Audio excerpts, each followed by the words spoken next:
ചെലവ് കുറവായി, പാലിന് ലിറ്റർ അളവ് കൂടിയപ്പോൾ നമുക്ക് ഒരു പ്രോഫിറ്റ് എക്സ്ട്രാ വന്നു. ക്ഷീര വികസന വകുപ്പ് തരുന്ന 1 ലിറ്ററിന് 50 രൂപയാണെങ്കിൽ അതിന്റെ 90% കോസ്റ്റ് നമുക്ക് കിട്ടുന്നുണ്ട്. നമ്മൾ പാല് ഉൽപാദനം കൂട്ടാൻ വേണ്ടിയിട്ടാണ് ഇത് സാധാരണ കൊടുക്കുക. ബ്രൗൺ കപ്പ അല്ലേ? ഇത് ബ്രൗൺ കപ്പയാണ്, വൈറ്റ് കപ്പ. പോത്തിന് ബെസ്റ്റ് ആണത്. അതെ അതെ, കപ്പ പച്ചക്കപ്പ തന്നെ കൊടുക്കാം. ഇതാണ് ബിയർ വേസ്റ്റ്.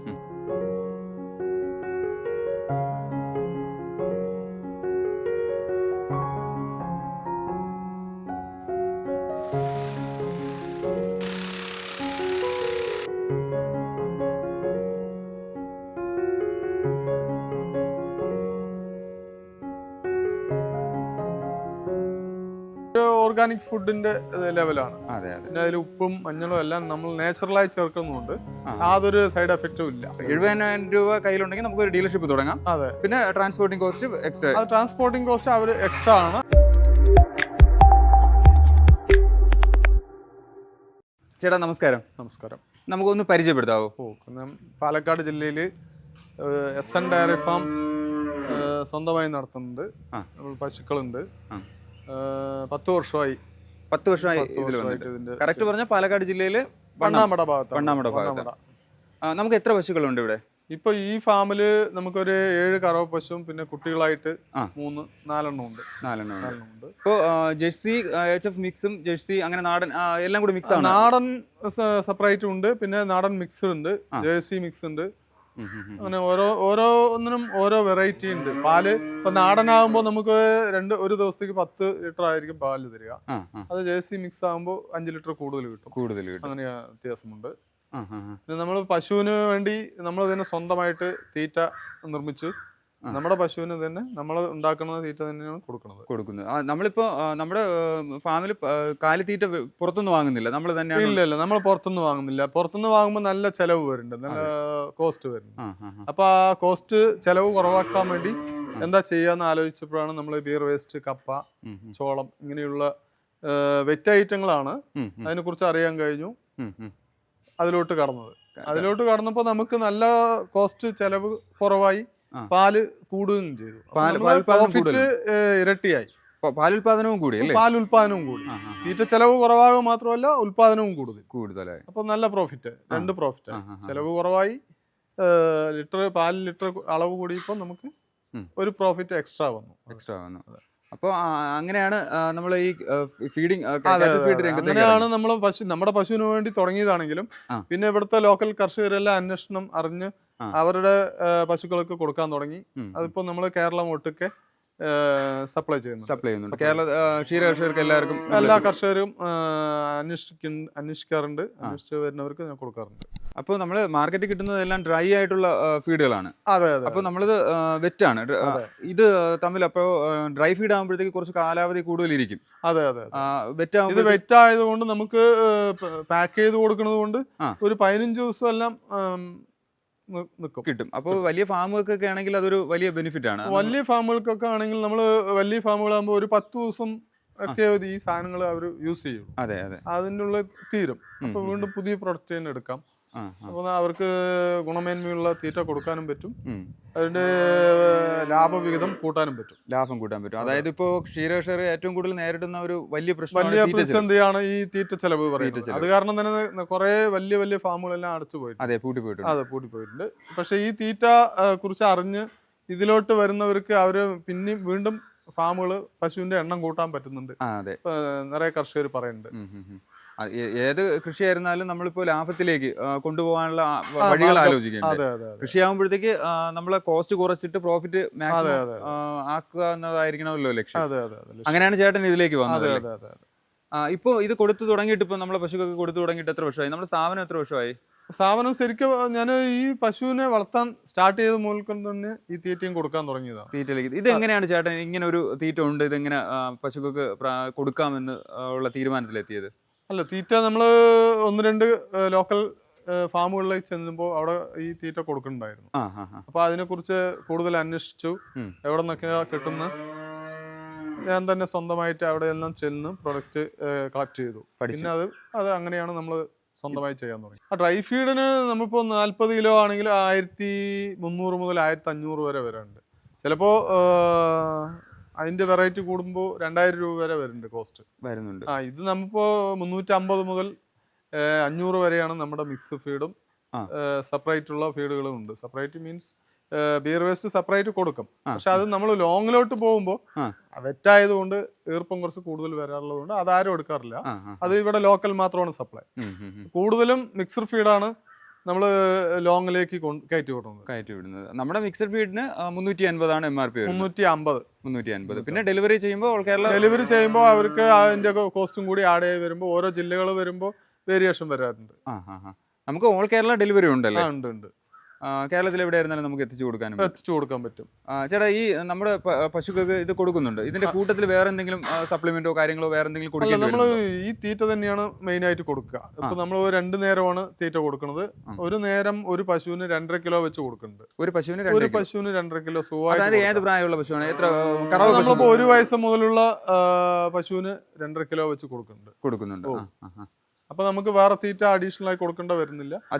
പച്ച പുല്ല് തീറ്റ മാത്രമാണ് കൊടുക്കുക. പച്ചപ്പുല്ലും ഈ നമ്മുടെ ഈ മിക്സഡ് ഫീഡും ആണ് കൊടുക്കുന്നത്. ഇത് നമ്മള് ഫൈബർ കണ്ടന്റ് കൂടുതലുള്ളത് കൊണ്ട് പശുവിന് തീറ്റ എടുക്കാനുള്ള ബുദ്ധിമുട്ടുണ്ടാവില്ല. യാതൊരു കംപ്ലൈന്റും വരില്ല. ഇപ്പോൾ ഫാമുകൾക്കെല്ലാം ഡ്രൈ ഫീഡ് കൊടുത്തുകൊണ്ടിരിക്കുന്ന അവർക്ക് ഇതിലേക്ക് വരുമ്പോഴത്തേക്ക് പശു കഴിക്കാനായിട്ടുള്ള ബുദ്ധിമുട്ട് ഒരു കോഴ്സ് ഒരാഴ്ചന്റെ ഒരു ബുദ്ധിമുട്ടേ ഉണ്ടാവുള്ളൂ. നമ്മളിപ്പോൾ നിലവിൽ കൊടുത്തുകൊണ്ടിരിക്കുന്ന തീറ്റയോടൊപ്പം ഇത് മിക്സ് ചെയ്ത് കൊടുക്കാം. പിന്നെ ഇത് എടുത്തു കഴിയുമ്പോൾ പിന്നെ ഇതിലോട്ട് തന്നെ മാറിക്കോളാം. അതായത് ഇപ്പോൾ ഡ്രൈ ഫീഡ് കൊടുത്തുകൊണ്ടിരിക്കുന്ന ആൾക്ക് ഇത് മിക്സ് ചെയ്ത് പശുക്കൾക്ക് കൊടുക്കാം. ഒരു കോഴ്സ് കംപ്ലീറ്റ് ചെയ്ത് കഴിഞ്ഞാൽ പിന്നെ ഈ തീറ്റയിലോട്ട് തന്നെ മാറിക്കോളാം. അളവ് കൂട്ടി ഇതിലേക്ക് മാറ്റാം. ഇതിലിപ്പോ വേറെ എന്തെങ്കിലും പ്രശ്നമോ കാര്യങ്ങളോ അങ്ങനെ എന്തെങ്കിലും നമ്മളെ അനുഭവത്തിൽ എന്തെങ്കിലും? ഇല്ല. ഇതിൽ നമ്മളിപ്പോ എന്റെ അറിവില് 10 വർഷമായിട്ട് ഞാൻ ഇത് തന്നെയാണ് കൊടുത്തുകൊണ്ടിരിക്കുന്നത്. പശുവിന് ഒരു കംപ്ലൈന്റും വരാറില്ല. പിന്നെ ഇതൊരു ഓർഗാനിക് ഫുഡിന്റെ ലെവലാണ്. പിന്നെ അതിൽ ഉപ്പും മഞ്ഞളും എല്ലാം നമ്മൾ നാച്ചുറലായി ചേർക്കുന്നുണ്ട്. യാതൊരു സൈഡ് എഫക്റ്റും ഇല്ല. മഞ്ഞൾ ചേർക്കുന്നത് കാൽഷ്യം കൂടത്തേ ഉള്ളൂ. കൂടാനാണ്. അതുപോലെ പശുക്കൾക്കുള്ള വയറിനുള്ളിൽ ഉണ്ടാകുന്ന അസുഖങ്ങൾ അത് എല്ലാം തന്നെ അതിലൂടെ ശരിയായി. പിന്നെ ഉപ്പും ചേർക്കുന്നതോട് കാൽഷ്യത്തിന്റെ അളവ് കൂടത്തേ ഉള്ളൂ. ഇവിടെ മാത്രമാണോ ഫാം ഉള്ളത് അല്ലെ? അല്ല, ഇത് ചെറിയ യൂണിറ്റ് ആണ്. വേറെ ഒരു യൂണിറ്റും ഉണ്ട്. നമ്മള് പാൽ ഉത്പാദിപ്പിച്ച് ആൾക്കാർക്ക് കൊടുക്കുകയാണോ അല്ല മിൽമയിലാണ്, സൊസൈറ്റിയിലാണ് കൊടുക്കുന്നത്. അതുകൊണ്ട് തന്നെ നമുക്ക് ഇതിന്റെ ഫാറ്റിന്റെയും SNF-ന്റെ അളവെല്ലാം അറിയാൻ കഴിയും. നമ്മൾ മിൽമയിൽ ഒഴിക്കുന്നുണ്ട്. നമുക്ക് അതിന്റെ മറ്റുള്ള കർഷകർ ഒഴിക്കുന്ന പാലിന്റെ SNF-ഉം ഫാറ്റും നമ്മൾ ഒഴിക്കുന്നതിന്റെ ഫാറ്റും SNF അറിയാൻ കഴിയും. നമുക്ക് ഇപ്പോൾ ക്ഷീര വികസന വകുപ്പ് തരുന്ന 1 ലിറ്ററിന് 50 രൂപയാണെങ്കിൽ അതിന്റെ 90% കോസ്റ്റ് നമുക്ക് കിട്ടുന്നുണ്ട്. അതിലൂടെയാണ് ഈ തീറ്റ മികച്ചതാണെന്ന് പറയാൻ കാരണം. അതെ, അങ്ങനെയാണ് ലാഭകരമാവുന്നത്. അതായത് ഇപ്പോ റീഡിങ് കൂടുകയാണ്. റീഡിങ് കൂടുകയാണ്. സാധാരണ ഇപ്പോ ചില കർഷകര് ഞങ്ങൾക്ക് പാല് വില 35 രൂപയൊക്കെ കിട്ടുന്നുള്ളൂ എന്നൊക്കെ കംപ്ലൈന്റ് ഉണ്ട്.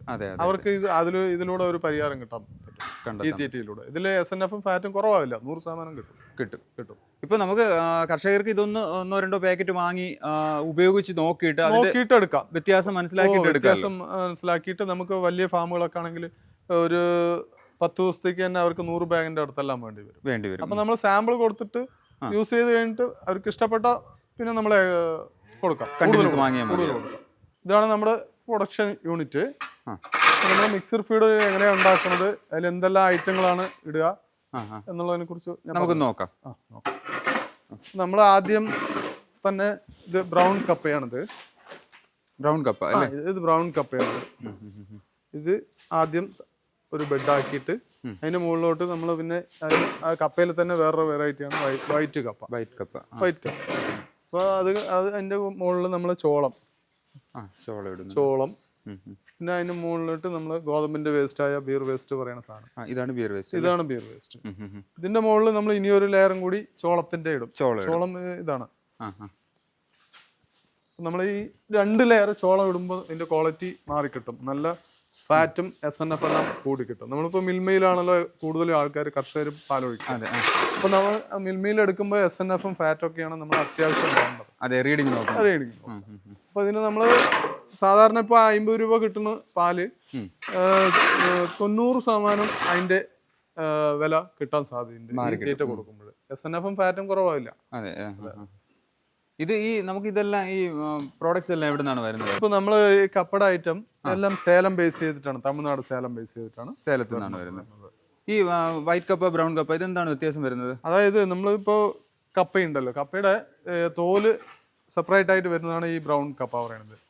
വൈറ്റ് വന്നിട്ട് ഉള്ളില് നമ്മൾ അരച്ച് വരുന്ന സ്ക്രാച്ച് എടുത്തതിന് വരുന്ന ബാലൻസ് ആണ്. ആ 2 ലെയർ കഴിഞ്ഞിട്ട് മുകളിൽ വരുന്നത് നമുക്ക് ചോളമാണ്. നമ്മൾ കഴിക്കുന്ന ചോളം തന്നെയാണ്. അത് സേലം, ആന്ധ്ര, അവിടെ നിന്നൊക്കെ മഹാരാഷ്ട്ര.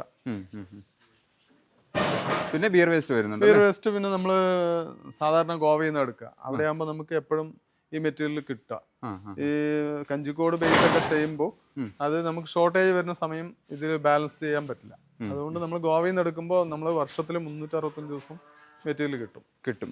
നമ്മൾ ഈ മെറ്റീരിയൽ മിക്സഡ് ഫീൽഡിൽ അത്യാവശ്യം ചേർക്കേണ്ട ഒരു സാധനമാണ് ഈ ബിയർ വേസ്റ്റ്. നമുക്ക് എപ്പോഴും വേണം. പിന്നെ ഇപ്പൊ ഇവിടെ ഈ മഞ്ഞപ്പൊടി ചേർത്താണ് ഇളക്കുന്നത് അല്ലേ? അതെ, മഞ്ഞപ്പൊടിയും ഉപ്പും. മഞ്ഞപ്പൊടി എന്തിനാണ് ചേർക്കുന്നത്? മഞ്ഞപ്പൊടി മെയിൻ നമ്മൾ കാൽഷ്യം കിട്ടും, അതിനാണ് മഞ്ഞപ്പൊടി ചേർക്കുക. ഓക്കെ. കല്ലുപ്പും ചേർക്കും. നമുക്ക് ഒരു ദിവസം എത്ര ഇതിന്റെ പ്രൊഡക്ഷൻ വരും? എത്ര കിലോളം പ്രൊഡക്ഷൻ ഉണ്ട്? നമ്മൾ ഒരു ദിവസം ചുരുങ്ങിയത് ഒരു 15 ടണ്ണോളം പ്രൊഡക്ഷൻ. 15 ടൺ. ഇതെല്ലാം നമ്മൾ ഓർഡർ അനുസരിച്ചാണോ ചെയ്യുന്നത്, അല്ലെ ചെയ്ത് വെക്കുകയാണോ? 15 ദിവസം അല്ല, ഓർഡർ അനുസരിച്ച് തന്നെയാണ് ചെയ്യുക. എന്ന് വെച്ചാൽ നമ്മൾ 15 ദിവസം ഇത് സൂക്ഷിക്കാൻ പറ്റും. അതെ, അതുകൊണ്ട് നമ്മൾ ഇന്ന് ഉണ്ടാക്കുന്ന ഓർഡർ ഇന്ന് തന്നെ വിറ്റ് തീർക്കണം. അതായത് നമ്മളിപ്പോ ഇന്ന് ഓർഡർ കയറ്റുകയാണ് അല്ലേ അവര്?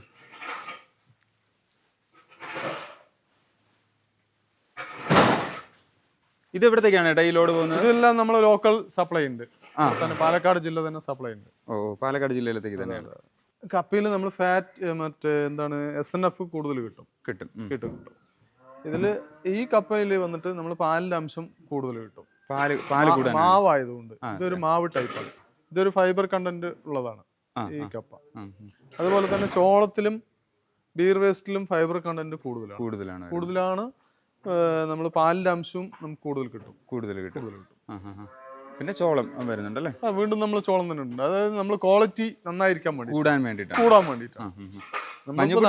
നമ്മുടെ പശുവിന് കൊടുക്കുന്നത് തന്നെയാണ് നമ്മൾ മറ്റുള്ള കർഷകർക്കും കൊടുക്കുന്നത്. അപ്പോൾ കൊടുക്കുമ്പോൾ നല്ല ക്വാളിറ്റി ആയിരിക്കണം. അപ്പോഴേ അവർക്ക് ഒരു തൃപ്തി ഉണ്ടാവും. ഇപ്പൊ ഏത് പ്രായമായ കുട്ടികൾക്ക് കൊടുത്തു തുടങ്ങാം? നമ്മളിപ്പോ 1 വയസ്സ് പ്രായം തൊട്ട് കൊടുത്തു തുടങ്ങാം. ചെറിയ കുട്ടികൾക്കും കൊടുക്കാറുണ്ട് കർഷകര്. എങ്കിലും നമ്മൾ പാല് ഉൽപാദനം കൂട്ടാൻ വേണ്ടിയിട്ടാണ് ഇത് സാധാരണ കൊടുക്കുക. പാലുൽപാദനം കൂടാൻ വേണ്ടിയിട്ടാണ് കൊടുക്കാറുള്ളത്. പിന്നെ നമ്മളിപ്പോ പോത്ത് വളർത്തുന്ന കർഷകരുണ്ട്. പോത്ത് വളർത്തുന്ന കർഷകർക്ക് ഈ കപ്പപ്പൊടി തനിച്ചായിട്ടും കൊടുക്കാറുണ്ട്. കപ്പപ്പൊടി തനിച്ചായിട്ടും കൊടുക്കാറുണ്ട്. അത് ഒരു ബാഗ് 350 രൂപ വരും. 350 രൂപ കപ്പപ്പൊടി മാത്രമായിട്ടും കൊടുക്കാം. അത് നമുക്ക് ഓൾ കേരള എവിടെയായിരുന്നാലും എവിടെയാണെങ്കിലും കൊടുക്കാൻ പറ്റും. പോത്തിന് ബെസ്റ്റ് ആണത്. അതെ, പച്ചക്കപ്പ തന്നെ കൊടുക്കാം. അതിന്റെ ഉപ്പ് ചേർത്തിട്ട് കൊടുക്കാം.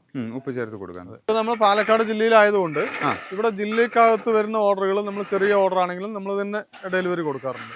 നമ്മളെ വണ്ടിയിൽ തന്നെ സ്വന്തം വണ്ടിയിൽ എത്തിച്ചു കൊടുക്കാൻ പറ്റും.